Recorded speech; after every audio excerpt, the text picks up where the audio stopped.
I, male 20, just got out of a long-term relationship by not showing up at the wedding. This decision has completely split my friend circle down the middle.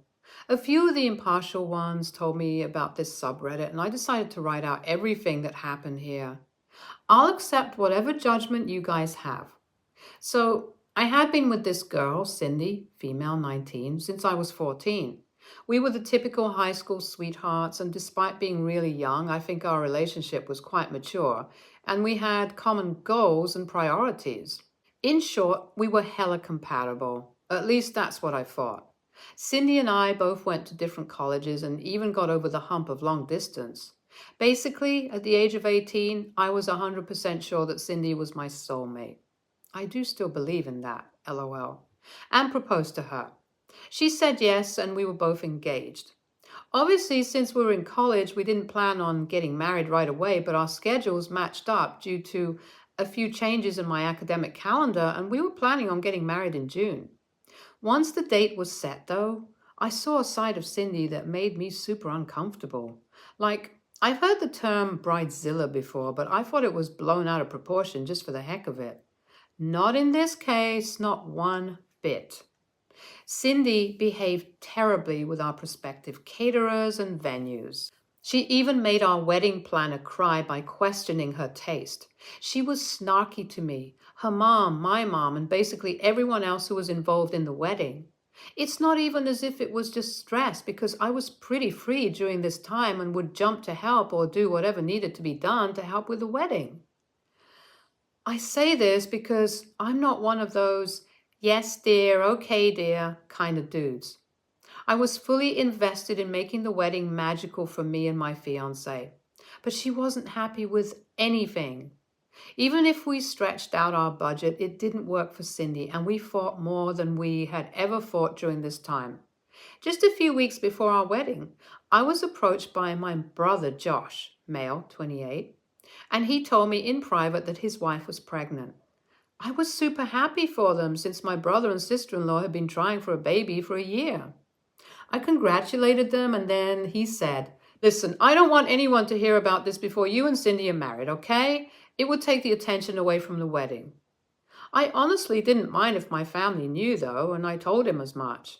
However, it's not a decision I could take alone, so I said I'll speak to Cindy about whether she would prefer the pregnancy announcement being delayed until after her wedding.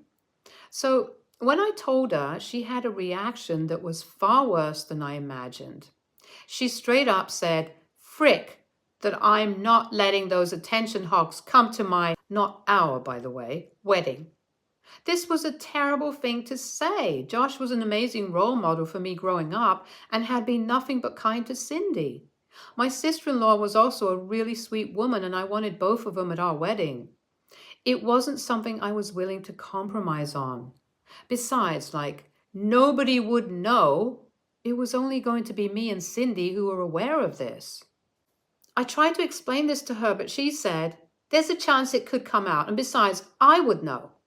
It was like trying to reason with a brick wall.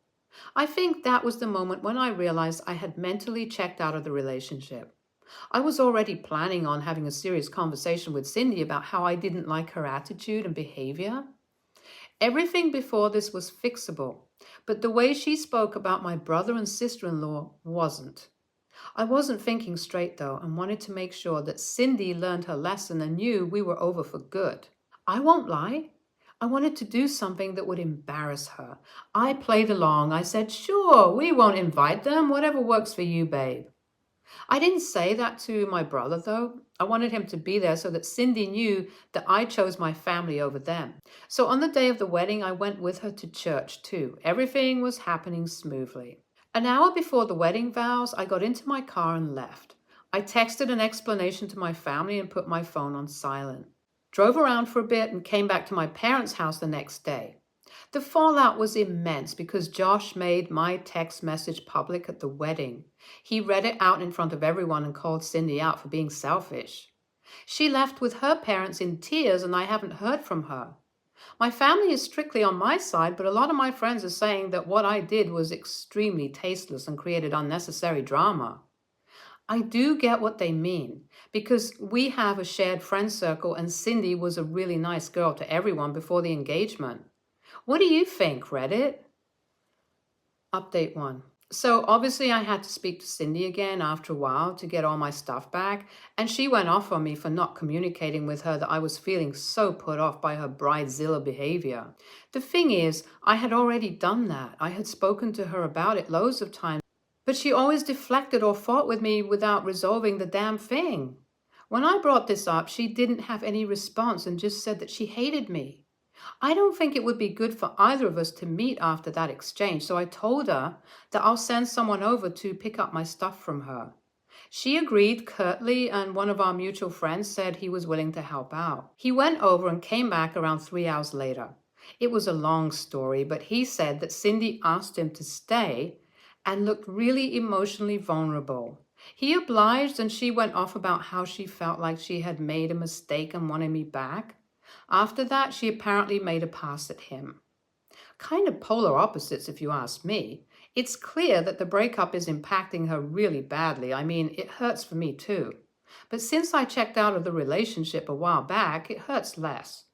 Maybe that was unfair to her. Update 2. I think I should apologize for how I ended things. I do think it was right for me to break up with Cindy.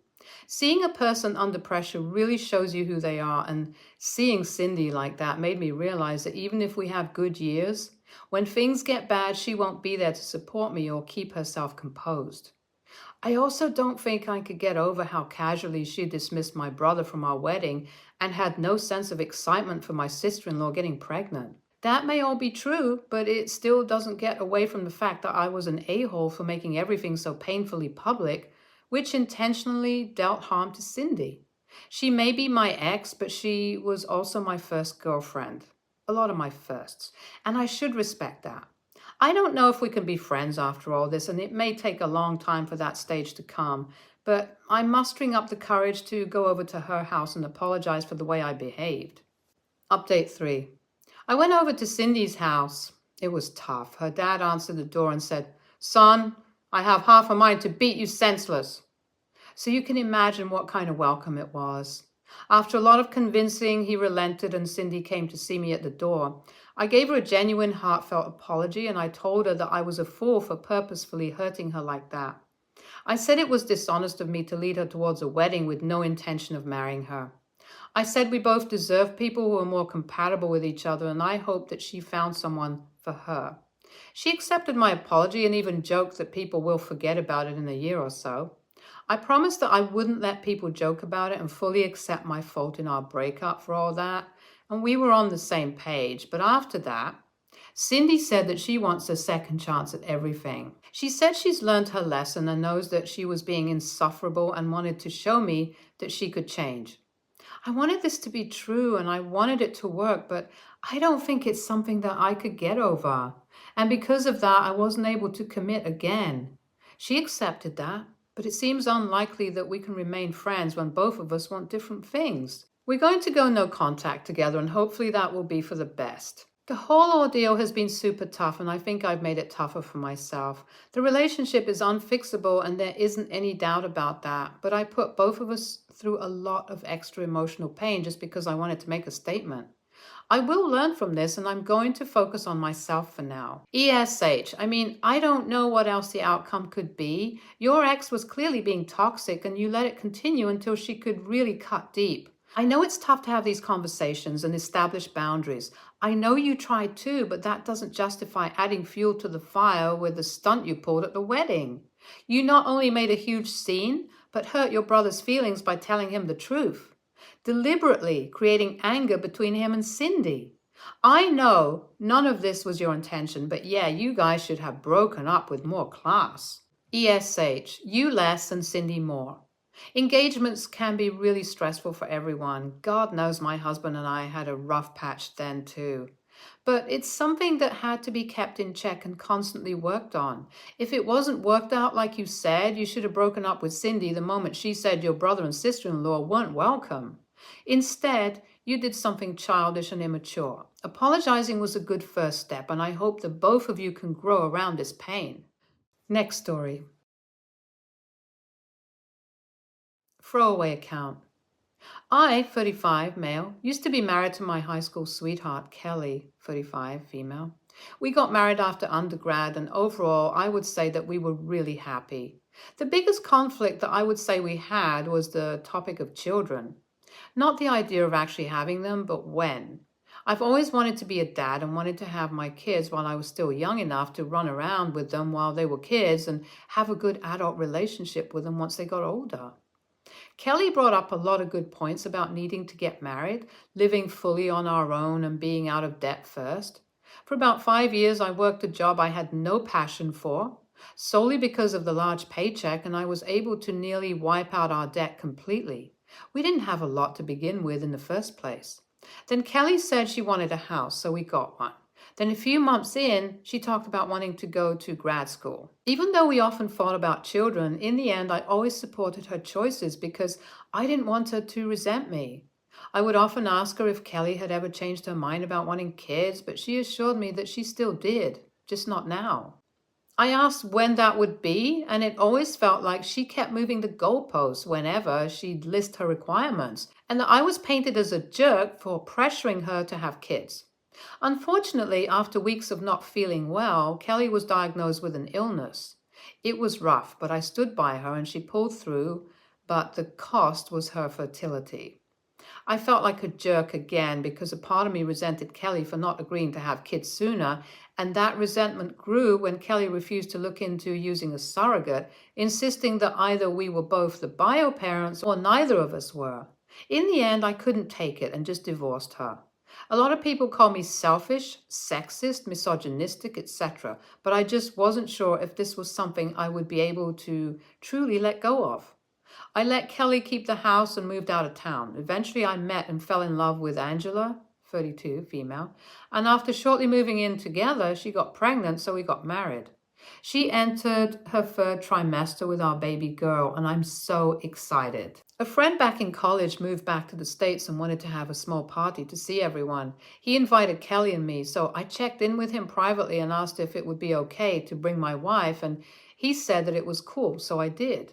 This was the first time I saw Kelly in person for years, and she looked well enough. I was polite but kept my distance and thought everything was good until the next day when I got a barrage of texts and DMs blasting me for having the audacity to parade my heavily pregnant, new, younger wife in front of my infertile ex-wife. I had no malicious intentions, and it has been a few years plus. I asked beforehand just to double check. So AITA? ETA, talked about this with someone in the comments. Kelly said it would be too upsetting at the idea of me having a child with another woman regardless of how the child was conceived. It was either adopt or nothing at all. I honestly felt like there was no way we could progress in the relationship without one of us resenting the other, so I filed.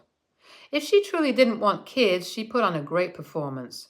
Before her illness, she would constantly gush over other people's babies, insisted buying a house in a good school district for our future kids, and even talked in extensive detail about wanting to be a stay-at-home mom for up to 6 years.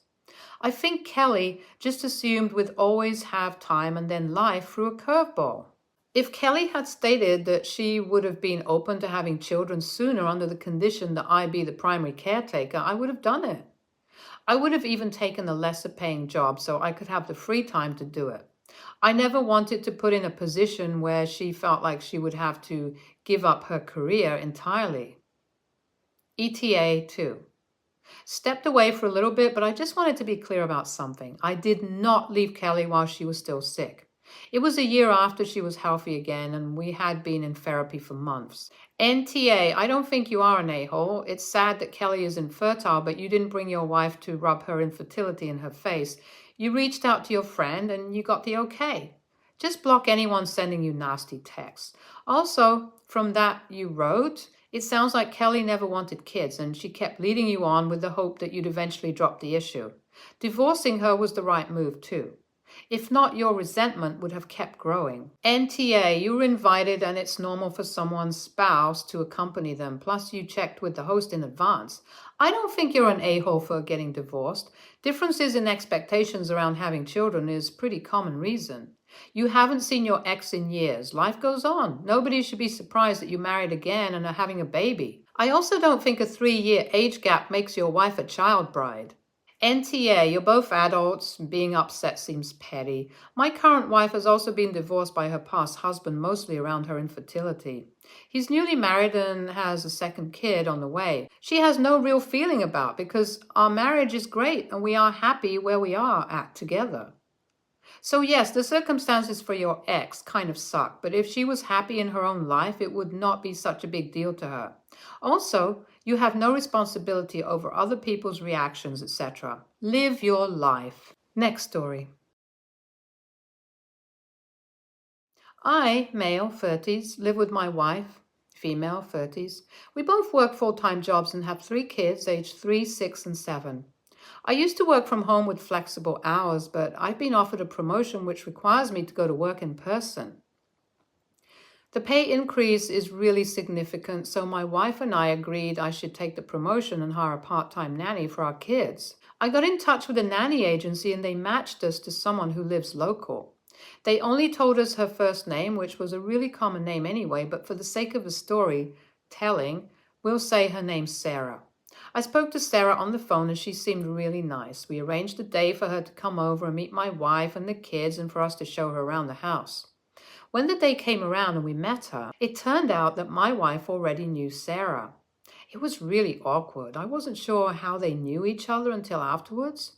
My wife told me that back when she was in high school, her boyfriend at the time cheated on her with Sarah, who was in her class. She wasn't enthusiastic about it, but my wife didn't seem to have a problem with Sarah being our nanny at first.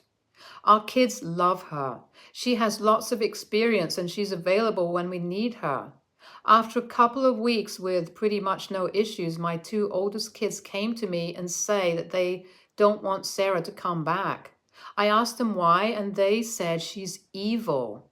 I asked why they think she's evil, and our 6-year-old starts crying and says that Sarah is mean and wants to hurt mommy. I talked to my wife in private, and at first she said she had no idea what the kids were talking about and that it must be because of something Sarah did. When I pressed it, my wife admitted that she told the kids that Sarah is evil. She said she knows it was a ridiculous plan, but she was hoping I'd fire her. My wife asked me to fire the nanny because their history makes her uncomfortable. I asked why it wasn't an issue before. My wife said she just needed to think about it and she's decided Sarah has to go. I told my wife that we can find another nanny, but until then there's no reason to get rid of Sarah, and that she was out of line for trying to weaponize the kids against her when Sarah is no danger to them. My wife disagreed and said that we need to just fire Sarah ASAP and hire a temporary babysitter until we can find another nanny. She said that she wasn't weaponizing the kids. She was just setting boundaries. This turned into a really heated argument, and I called my wife insecure and controlling and told her she needs to go to therapy. My wife said I'm being inconsiderate of her feelings and need to put myself in her shoes. This was one of our biggest arguments in a very long time, and I just want a neutral opinion on whether I was wrong. ESH. Your wife got cheated on by her ex with the woman who is in your lives and in your kids' lives. The sensible thing to do would have been say right away, okay, we'll find someone else. You were being inconsiderate of her feelings. That makes you an a-hole. Your wife should never have used your kids the way she did. That was beyond the pale. That makes her an a-hole. All in all, it means you all suck. ESH. She went about that in an ass-backwards, immature way, but ultimately she gets a say in who watches the children. She should have just been honest and vetoed Sarah from the start. Next story. To keep this short, I'm 25, female. My boyfriend's 26. Had a big interview on Friday that could jumpstart his career. He's been planning for it about 3 weeks. Usually I do all the laundry and take care of our flat in terms of cleaning. On Wednesday, he told me he wanted to wear a very specific blazer and it was in the bin to be washed. I usually do laundry on the weekends because I am full-time uni student, plus I work part-time, so during the week it's hard to make time to go to the laundromat. I told him I would do it Thursday night though, and he said okay. Mind you, he hasn't been working since he just graduated from school in the fall semester, so since the end of December, his parents have helped him pay the rent until he gets a job. Anyway, Thursday rolls around and I get home from class and he's just playing a video game, and he immediately asks me when I'm going to do laundry since he's very nervous and wants it to go perfectly. I'm so tired from school because I had an exam and he didn't even ask me about. So I feel irritated and say I'm going to do it later, but I'm going to take a nap first. He again says okay, and he's going to meet up with a friend for a drink to help calm his nerves. Anyway, as the title says, I ended up not doing the laundry because I was tired and also partially pissed off. He was super pissed. Ended up wearing something else and saying that I screwed him up by not fulfilling what I agreed to. I thought this might blow over since he said it still went well despite me attempting to sabotage him. But he is not speaking to him and has even said he may go stay with his parents over this. Was I really that much of an ass? Edit. When I got home, I did tell him I was tired and asked if he could do it, but he started saying that I had promised and that he had plans with his friend already, so I agreed afterwards, and then I took a nap and overslept, and when I woke up, there was only an hour before the laundromat closed. So I could have still gone, but it would have been really rushed, and I was probably being a bit petty. Also, the blazer is from H&M. Any grown adult who spends 3 weeks preparing for anything only to be stopped by laundry not being done is the a-hole themselves, NTA. But you are going to be one to yourself if this isn't some kind of wake-up call for you. He had so much time and many opportunities to do his own laundry. Heck, he could start his 3-week chunk cleaning his own outfit and hanging it up then. This was a power play, OP. He knew he could have done it himself, but simply expected you to because you already do the laundry in the house. Why not grab my clothes too? Well, why does one adult have to do the chores for 2 fully capable ones? Look up weaponized incompetence and sit back with a coffee and think about your household workload versus his, especially if he isn't working and mommy and daddy pay his bills. Sounds like he's a spoiled punk who's going to start listening to Andrew Tate and Alex Jones. Be careful, OP. Good luck. NTA. He can do his own laundry, but he chose to play video games and go and drink with his friends. Stay tuned for more stories from Argo Relationships.